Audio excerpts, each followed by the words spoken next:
Film dimulai dengan memperlihatkan seorang pria di sebuah kota di Jepang. Keseharian pria ini disibukkan dengan bekerja di sebuah perusahaan di Tokyo. Pria ini bernama Yuwon, ia berasal dari Korea. Dan dia adalah putra tunggal dari seorang pemilik perusahaan yang sangat terkenal di Korea Selatan.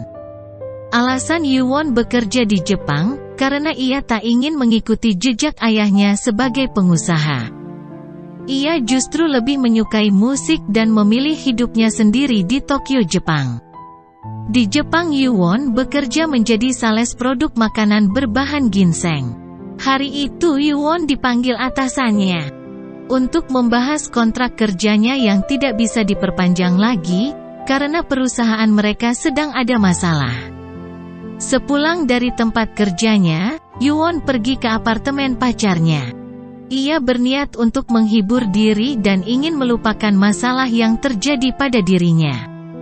Namun justru ia menemukan pacarnya selingkuh dengan pria lain.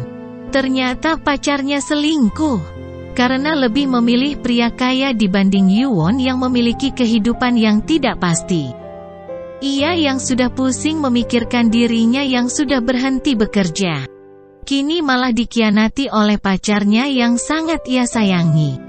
Setelah kejadian itu, Yuwon memutuskan menelepon ibunya untuk menanyakan kabar dari kondisi orang tuanya di Seoul, Korea. Nampaknya sang ayah masih belum mau berbicara dengan putranya, sedangkan ibu Yuwon rupanya juga masih menunggu kedatangan putranya. Karena perusahaan ayahnya kini mulai mencari pemimpin baru, ibunya berharap Yuwon lah yang bisa menggantikan posisi ayahnya di perusahaan. Meski di Jepang Yuwon merasakan kesulitan, namun ia menolak dengan alasan, ia masih tidak bisa menerima jabatan itu. Keesokan harinya Yuwon baru saja mengetahui bahwa perusahaan tempat ia bekerja mengalami bangkrut akibat menjual ginseng palsu. Yuwon dilarang kembali ke Tokyo sampai situasi sudah kembali normal. Yuwon pun semakin frustasi, dan ia masih menaruh harapan kepada sang kekasih, meski kecewa dengan cintanya yang sudah dikhianati.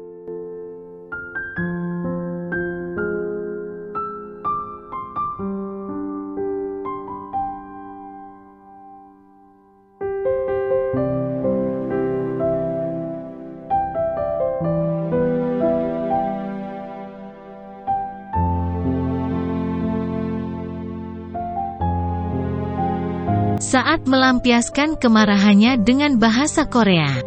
Kejadian itu disaksikan oleh pasangan suami istri pemilik kursus bahasa asing. Mereka memberikan HP Yuwon yang dilemparkannya ke semak-semak tadi. Pasangan itu bernama Kawamoto dan istrinya Sayuri. Kemudian pasangan suami istri itu mengajak Yuwon ke sebuah kafe dan mendengarkan cerita Yuwon. Merasa iba, pasangan suami istri itu menawarkan pekerjaan pada Yuwon di tempatnya. Karena kebetulan guru bahasa Korea di tempat kursus mereka berhenti, dengan alasan yang tidak jelas. Yuwon yang dalam keadaan setengah sadar lalu menerima tawaran pekerjaan itu.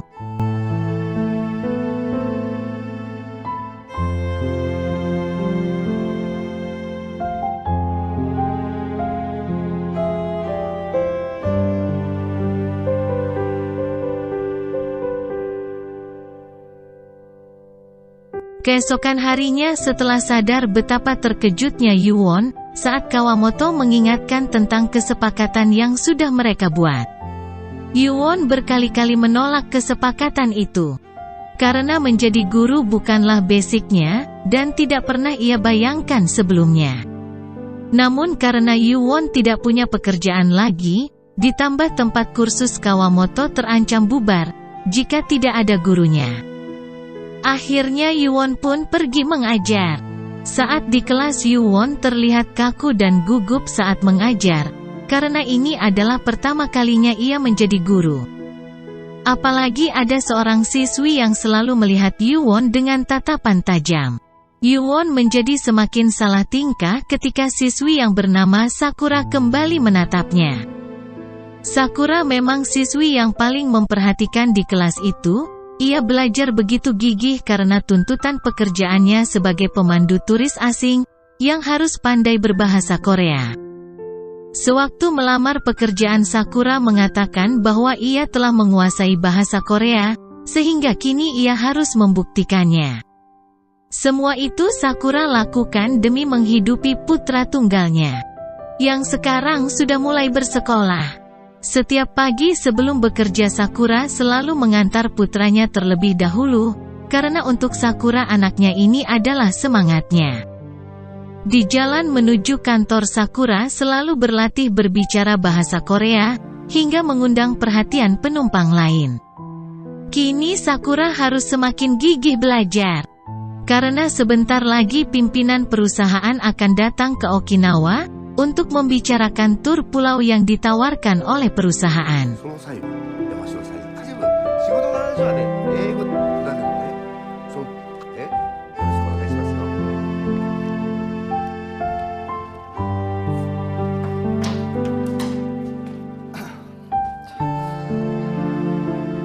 Kini Yuwon mulai terbiasa mengajar namun masih terlihat kaku. Meski pelajaran yang ia terangkan tidak diperhatikan oleh murid-muridnya. Melihat Sakura yang begitu rajin mencatat dan berusaha memahami, membuat Yuwon menjadi semangat untuk mengajar. Karena setidaknya ada murid yang berniat belajar dengan dirinya. Di tempat kerjanya terlihat Sakura semakin gelisah, karena ia diminta menerjemahkan email dari perusahaan Travel. Sakura berusaha menerjemahkan email itu, tetapi tidak berhasil. Akhirnya ia mendatangi Yuwon yang sedang melondri baju, dan meminta tolong agar dibantu menerjemahkannya. Selain itu, Sakura ingin cepat-cepat menguasai bahasa Korea, sehingga ia pun minta kelas tambahan dari Yuwon. Sakura berjanji akan membayar Yuwon dengan gajiannya dan makan siang. Yuwon yang mulai suka pada Sakura mau memberi tambahan pelajaran PAT-nya, karena ini merupakan kesempatan untuk mendekati Sakura. Yuwon begitu memperhatikan penampilannya saat bertemu dengan Sakura. Mereka praktek berbicara langsung dengan bahasa Korea, Yuwon yang menjadi turis dan Sakura menjadi pemandunya.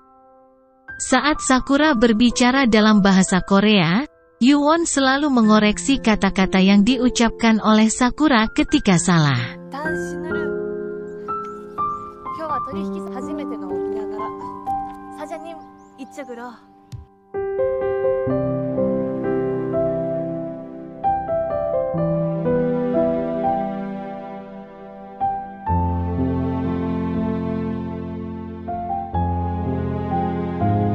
Kedekatan mereka semakin berlanjut saat makan siang. Dan pembicaraan sederhana soal makanan membuat mereka terhanyut dalam tawa, dan sedikit-sedikit menambah kosakata baru untuk Sakura. Setelah makan siang, mereka melanjut berkeliling kota dan menjelajahi pasar.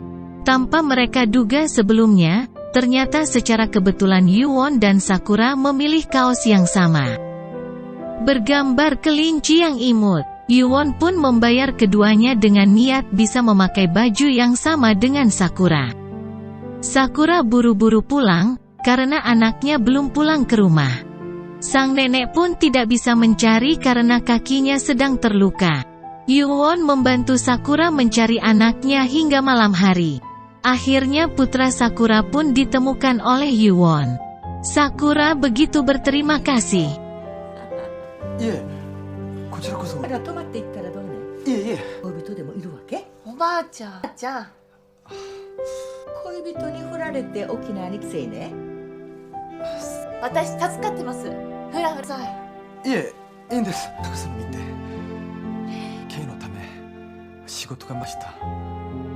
Saat mengantarkan Yuwon ke halte bus, Yuwon ingin menanyakan soal ayah dari anak Sakura. Sakura pun menceritakan kisahnya yang dahulu Sakura hamil di usia 20 tahun. Tapi pacarnya menghilang begitu saja. Sehingga Sakura pun bertekad untuk membesarkan dan menyayangi anaknya dengan tulus. Sampai saat ini, anaknya masih belum tahu siapa sosok ayahnya. Besok paginya sesuai janji Yuwon kepada nenek Sakura, ia pergi menjemput anak Sakura, mereka bahkan terlihat seperti ayah dan anak.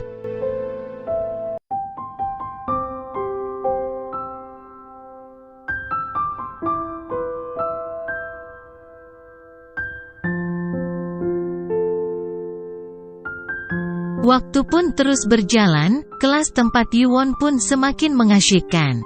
Dengan metode belajar yang kian mudah dimengerti, Sakura adalah siswa yang paling cepat perkembangannya. Yuwon juga masih tetap menjadi guru pribadi Sakura.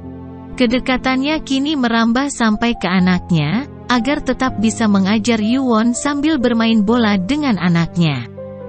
Kebahagiaan terpancar layaknya sebuah keluarga di sana. Di rumah Yongwon kembali dihubungi ibunya yang memintanya untuk kembali ke Seoul, membahas pekerjaan dengan ayahnya. Alasan ibunya selalu mendesak Yuwon pulang. Karena sebenarnya sang ayah sedang sakit, dan harus segera dioperasi. Atas ketidakjujuran ibunya tentang kondisi ayahnya tersebut, Yuwon pun lagi-lagi menolak untuk pulang.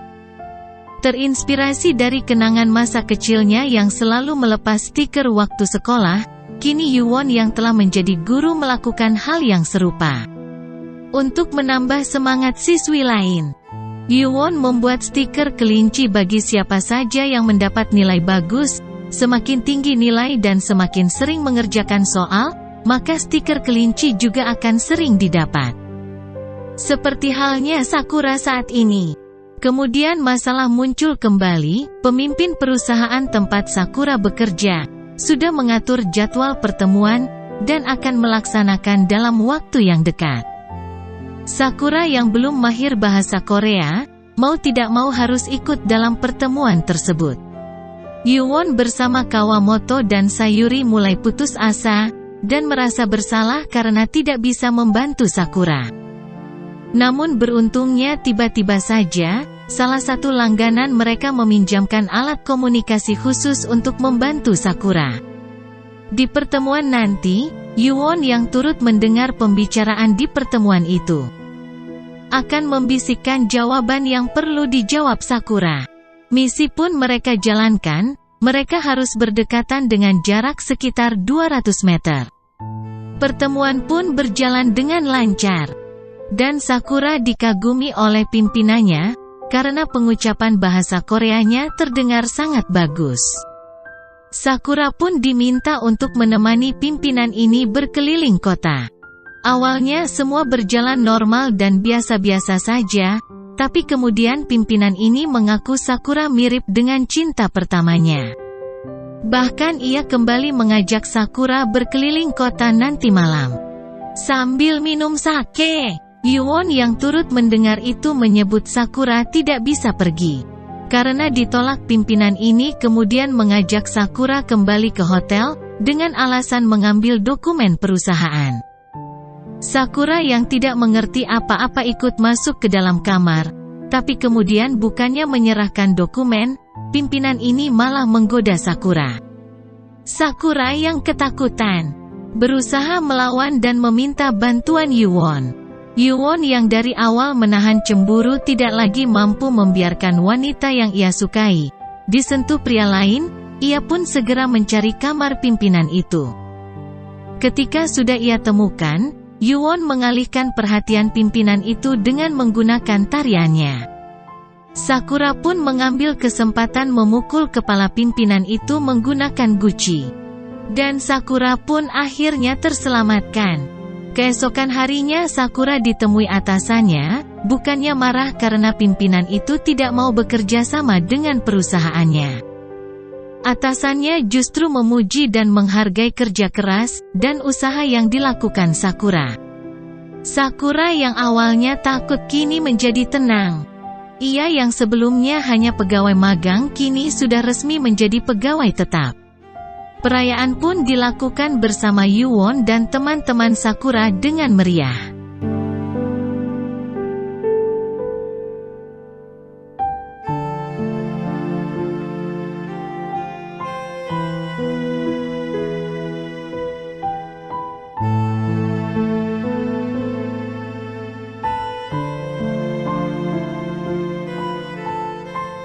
Setelah pesta selesai, Yuwon pun mengantarkan Sakura pulang. Yuwon kemudian mengungkapkan tentang perasaannya. Ia menanyakan apakah mereka masih bisa bertemu lagi.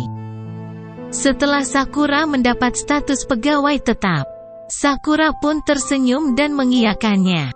Saat mereka hampir berciuman, nenek Sakura tiba-tiba mengagetkan mereka. Sang nenek menyebut Sayuti mantan Sakura. Ayah dari anaknya datang mencarinya. Tiba-tiba tidak berselang lama Sayuti muncul, dan langsung sujud meminta maaf pada Sakura. Sayuti pun langsung memeluk Sakura dengan erat. Yuwon yang menyaksikan hal itu agak sedikit cemburu, memutuskan untuk beranjak pergi, karena ia baru saja diberi harapan, dan kini sudah dipatahkan dengan kemunculan Sayuti. Diketahui Sayuti pergi meninggalkan Sakura bukan tanpa alasan, karena ia dulu menghindari lintah darat, dan ia tidak mau membebani keluarganya, termasuk Sakura. Setelah Sayuti kembali, sangat kecil kemungkinan hati Sakura dan anaknya akan didapati Yuwon. Bagaimanapun juga Sayuti adalah ayah dari anak Sakura, dan hubungan mereka pasti akan cepat membaik. Di tengah obrolan tersebut ibu Yuwon menelepon, mengabarkan kondisi ayahnya yang sedang kritis. Yuwon yang mendengar hal itu, langsung bergegas pulang ke Korea. Setelah tiba Yuwon begitu sedih melihat kondisi sang ayah. Rupanya ayahnya tidak mau membuat Yuwon khawatir dengan kondisi kesehatannya. Ia melarang ibunya yang ingin menceritakan penyakit ayahnya. Ayah Yuwon mulai sadar akan pilihan hidup putranya, oleh sebab itulah ia sengaja membiarkan Yuwon memilih jalan hidupnya sendiri. Melihat foto dirinya dengan sang ayah semasa kecil, hati Yuwon pun menjadi lunak. Ia yang awalnya tidak mau berkecimpung dengan perusahaan sang ayah, kini mulai bergerak membantu mengembangkan perusahaan ayahnya. Setelah menjadi sukses, 3 tahun kemudian Yuwon menginap di sebuah hotel, untuk membicarakan kerjasama perusahaannya. Tiba-tiba dengan tidak sengaja ia bertemu kembali dengan Sakura. Nampaknya Sakura sudah menjadi pemandu turis yang hebat. Pertemuan mereka berlanjut dengan obrolan santai berdua, mereka membicarakan tentang kehidupan masing-masing. Kini Yuwon telah sukses menjalankan anak perusahaan ayahnya, sedangkan Sakura telah sukses menjadi pemandu turis di Jepang. Yuwon kemudian menyinggung kabar anak Sakura. Dan barulah diketahui bahwa ternyata Sakura memutuskan untuk mengakhiri hubungannya dengan Sayuti. Ia dan anaknya bahkan tidak bisa menerima Sayuti kembali. Hal itu tentu saja menjadi tanda bahwa Sakura sangat menyukai Yuwon, dan menambatkan hatinya pada Yuwon. Tiba-tiba tanpa disengaja oleh Sakura, stiker pemberian Yuwon pun terjatuh ke lantai. Sehingga hal ini kembali mengingatkan mereka akan kenangan manis di Okinawa. Terlihat senyuman manis Sakura dan Yuwon, yang menandakan mereka akan kembali merajut tali kasih yang pernah mereka jalani sewaktu di Jepang.